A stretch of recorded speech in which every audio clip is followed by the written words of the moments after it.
this is Daria Piano, and in this video I will do a demo of the way I memorize, because some of you asked to show with the piano, if possible, to follow up with the previous two videos on the memorization process and the conceptual memory that I've posted before.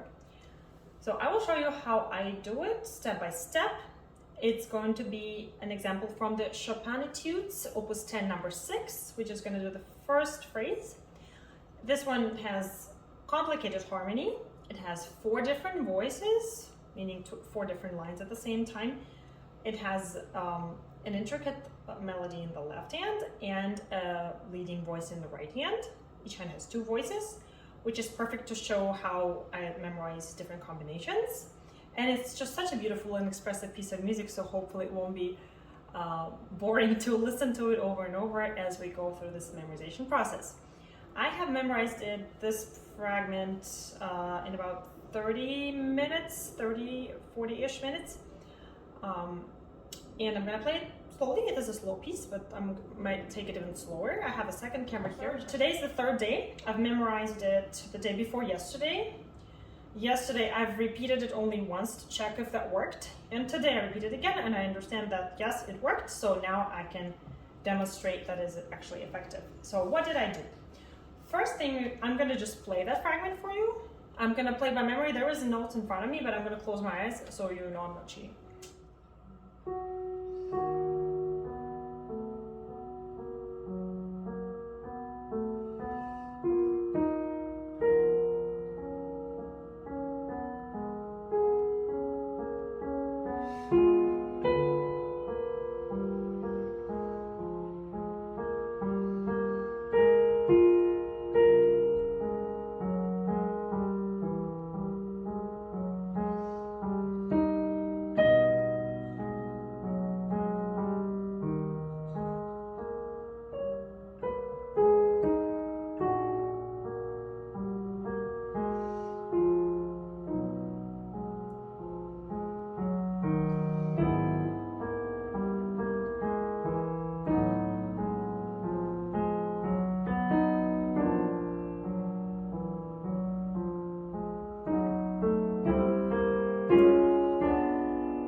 Repeat the second phrase because it's the same, almost same exact thing, except for the last 2 measures of this phrase. I'm going to play those.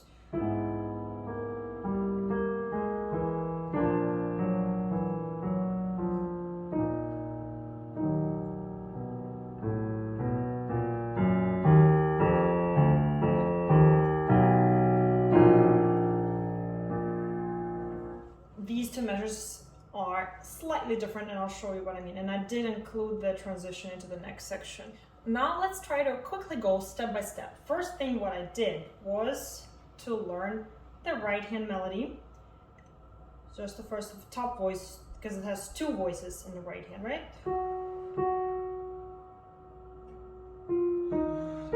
Just this one.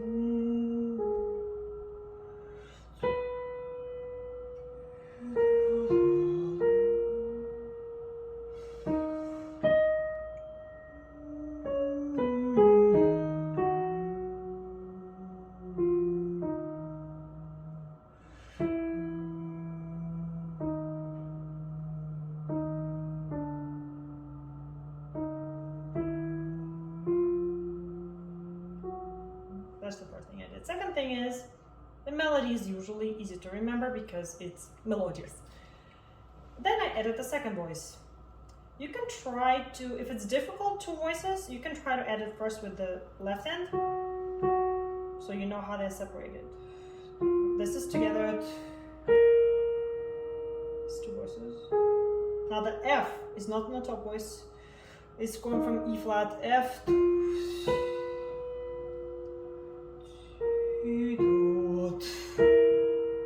and this F here goes both ways, F to F flat, lower voice, and F to B flat, top voice. This is beautiful. And then when he has these held notes from the previous measure, it's absolutely gorgeous.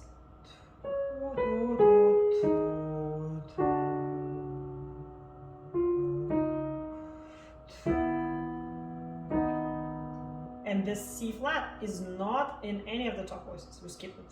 And this is in parallel. What is a D flat? In lower voice. I'm gonna play it now with one hand.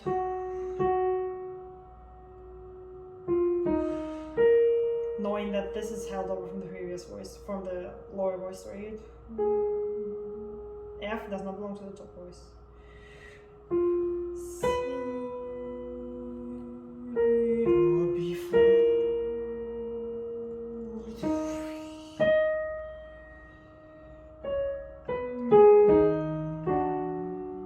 Beautiful suspensions from this held over note. And I'm doing the fingering that I've written.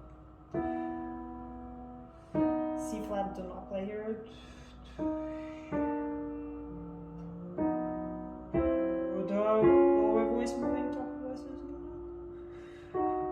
Preparing that. Now we're going to do only the bass note in the left hand. Very important to remember the bass. First, if you want, use fingerings that are connecting the notes instead of using 5 all the time, which is written. So you remember it as a melody again. Bass is a melody too. Everything can be remembered as a line horizontally and then connected vertically. So E flat. Step 1 on the scale. We are in E flat minor, so I'm going to remember 1. I'm going to remember 2. F. I'm going to remember 7. Harmonic D. Natural. I'm going to remember 7. Now natural 7. D flat. I'm going to remember C flat, which is a 6th step. 5. B flat. Back to 6. C flat. Now A flat. 4. A natural raised 4, B flat, and E flat 1. You can even sing it. You can sing the notes or just sing them in E flat. Actually, you can play now with pinky and sing along. You can connect with your voice. Even though you're playing with pinky, you cannot do legato. E flat, F, D natural, D flat, C flat, B flat, C flat, now A flat, A natural, B flat, and E flat. Right? Now we're going to play the bass with the top 2 voices, and remember how they move in and out. What kind of shape do they have in your hands? How does it feel? When do they go same direction, when opposite direction? And listen very actively with your ear how each voice is behaving. You're doing 3 voices at the same time. It's not just the verticality, it's 3 lines.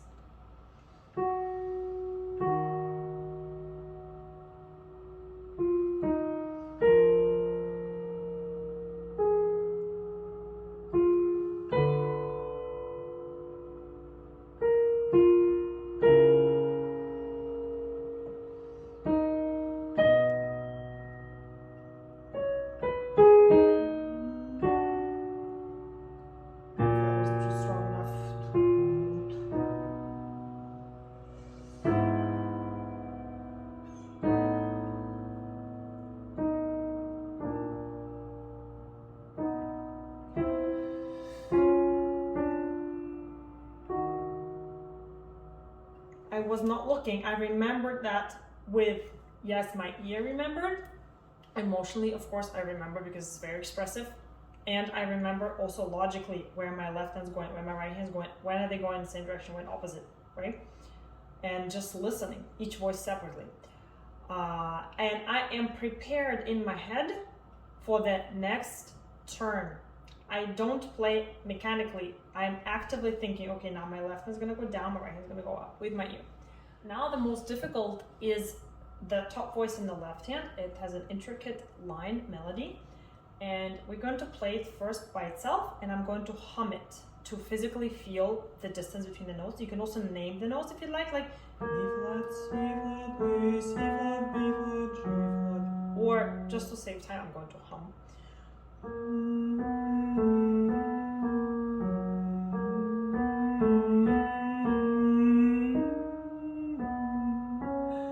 It's okay to take time at places where you emotionally remember that beautiful leap where we just played right?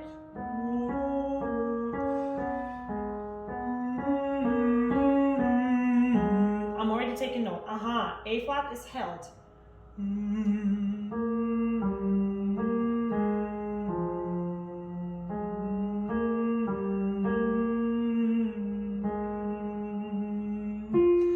A beautiful word.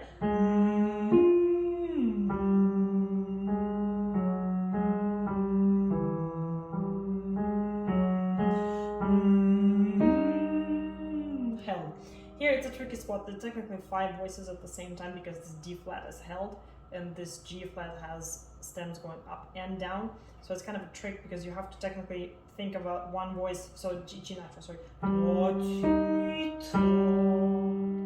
And then at the same time the bottom voice holds.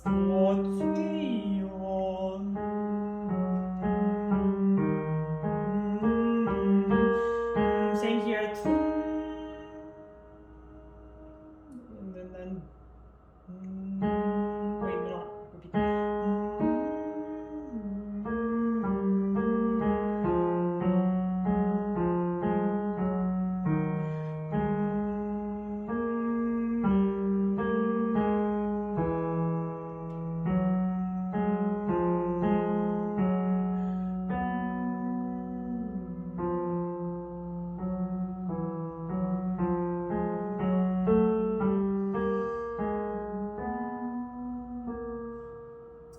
This is a very beautiful place where actually this measure, number 7, is tricky because in measure number 7 you have 2 hands playing that melody. They're splitting.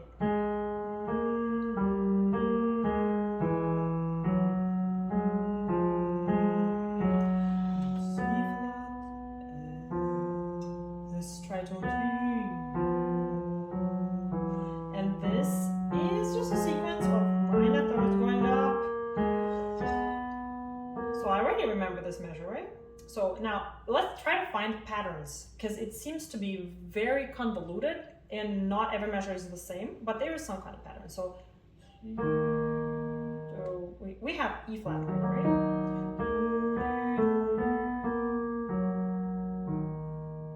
What do we have? We're still around E flat minor, right? We're going around the 5th step.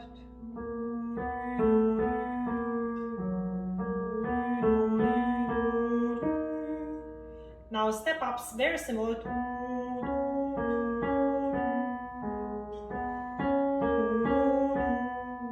pretty much the same exact thing, but now we're on a 2nd scale degree, right? We run this chord.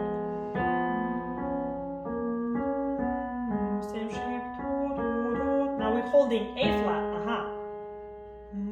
What do we have now? Which chord do we have now? We have this, right?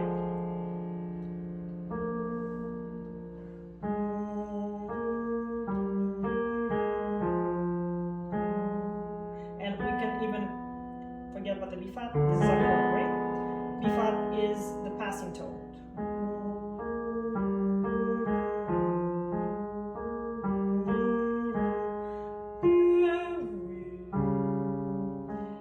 Now we're going to remember how is this measure, number 4, different from measure number 5, besides the bass note.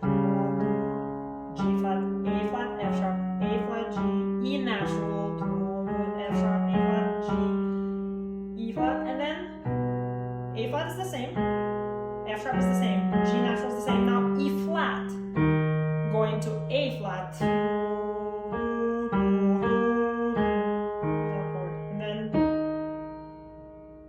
This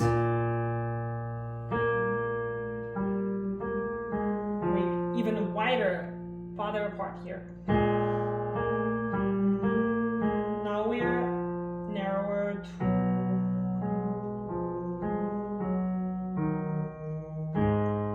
And here, now we have to remember as a melody.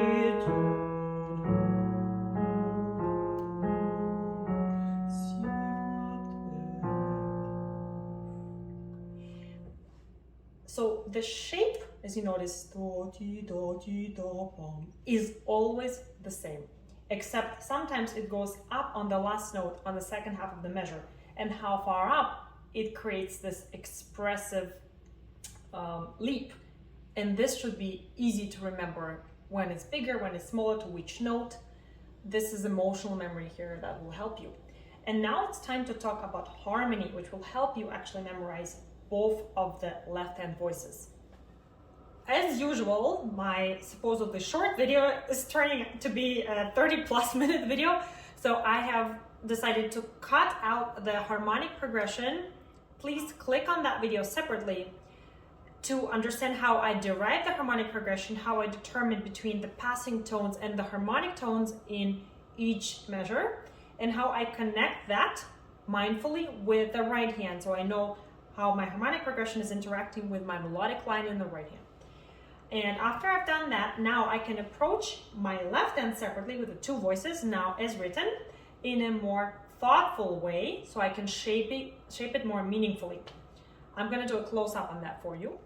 For those of you who have skipped that harmonic progression video that took 16 minutes, I will just summarize that for you by playing the left hand harmony in a simple form combined with the right hand melody, so you can see how they work together. 1, 2, 7, 7 of 1, 7 of 4, resolving to 4, going to dominant 7, resolving to 6, and then it's called deceptive cadence technically, right? So, and then we have this Neapolitan 6, this German 6 is spelled differently, and 5 with a continuation of just the sequence of this. One note changes and 1 again. So after this, let's just look at the left hand alone, now thoughtfully and understanding why each note is there and what it's doing. So the bass note, of course, is E flat, and this is the chordal tone. We know this is the passing tone, right? And then this is the chordal tone. E flat is the right hand, and then we have the second chord, some passing tones. We remember we have a suspension, we hold in that A flat, and then D to form our 7 chord. There is alternative fingering, so if you're using different fingering, it doesn't matter. To F, and we have F to G. That remember E flat, right? E natural, sorry. That's very interesting because we kind of we expect that, right? Is an E flat, but we don't get that. Not E natural and an E flat minor. Very spicy, very interesting, right? We're gonna remember. And that E flat, and there is a resolution into the 4th with suspended G natural. This is the chordal tone. And now E flat to A flat. We, in the previous measure I talked before, we meant E natural to G natural. And now we go in E flat to A natural. That's how we don't confuse those two measures, even though they're very similar. And then we have, that's the 5/7, right? With some passing tones. And now second chord in one measure. That's the first time we get that 2 chords per measure. 6. Deceptive. Now the next 2 measures, we're going to be very careful because the trick here is that they're played by 2 hands, not by 1 hand. So how are we going to divide that? We have to actually here work with 2 hands, so it makes sense why we're dividing it this way and which fingers play what. So I had to memorize this measure, was probably the hardest one of all. So this is our chord and we're going to stick to it. This voice and these 2 voices are not going to move on the first beat. Only this is going to move, right? So that means these are glued. 1, 5, and 5 are glued to each other. Glued to the keyboard. What moves? This is gonna pass to this. They take turns. We're gonna release this because this goes here, right? Technically, we can't hold both. This is a mistake because it's the same voice, and like one person, we can't sing 2 pitches at the same time. We're gonna take turns, right? So one more time, this is what we're holding in the beginning. This goes here, taking turns. We're gonna use 2 because 1 is already engaged with B.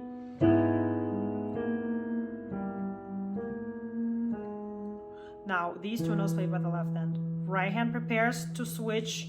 Now, 1, 1. Why we have 1, 1 here? Because it's 1 in the left hand and then 1 in the right hand. And I'm still holding this. At any point, I have only 4 notes. I'm allowed to hold only 4 notes because there are only 4 voices. And then here, now we're gonna repeat this note. I have 4 voices? Yes, good. And technically this is the 5th voice, right? But because this note, the C flat, is in both voices, so we still have 4. Technically we're holding 4. One more time. So left, right, preparing, left, left, 1, 1, letting go to C flat goes to F. So here that F. Now left hand plays this.